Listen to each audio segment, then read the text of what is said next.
கீழ்ப்பகுதி விரிவாகவும் மேல் பகுதி குறுகலாகவும் இருக்கின்ற குடம் போல ஒரு இடத்தில் ஒரே கூச்சல் சப்தம், இறைவா எங்களை காப்பாற்று, இறைவா எங்களை காப்பாற்று என்று மிகப்பெரிய ஒரு கூச்சல் சப்தம்.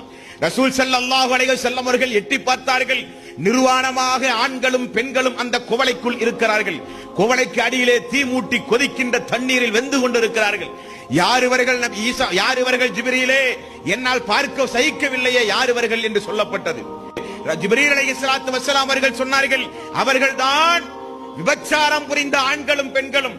கணவன் இல்லாத நேரத்தில் அடுத்த ஆணோடு, மனைவி இல்லாத நேரத்தில் அடுத்த பெண்ணோடு யாரும் பார்க்கவில்லை என்பதற்காக வேண்டி தன்னுடைய இச்சையை லா யஸ்னி ஸானி ஹீன யஸ்னி வஹுவ முஃமினூன், எவன் விபச்சாரம் செய்தானோ விபச்சார நிலையில் அவன் மரணித்தால் அவன் மூமின் அல்ல என்று ரசூல் ஸல்லல்லாஹு அலைஹி வஸல்லம் அவர்கள் சொன்னார்களே.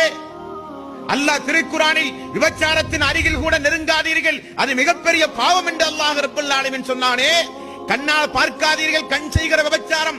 கையால் தொடாதீர்கள், கை செய்கிற விபச்சாரம். அந்நிய பெண்ணோடு அமர்ந்திருக்காதீர்கள், மூன்றாவது நபராக சைத்தான் இருப்பான் என்று ரசூல் ஸல்லல்லாஹு அலைஹி வஸல்லம் அவர்கள் சொன்னார்களே.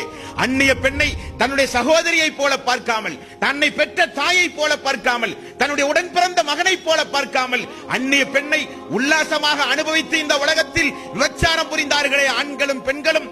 இந்த உலகத்தில் தன்னுடைய இச்சையை முறைகேடான அடிப்படையில் தீர்த்தார்களே அந்த ஆண்களும் பெண்களும்.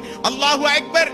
அந்த மிஅராஜுடைய பயணத்தில் நபிகள் நாயகம் ஸல்லல்லாஹு அலைஹி வஸல்லம் அவர்கள் பார்த்த காட்சிகள் இப்படிப்பட்ட கர்ண கொடூரமான காட்சிகள்.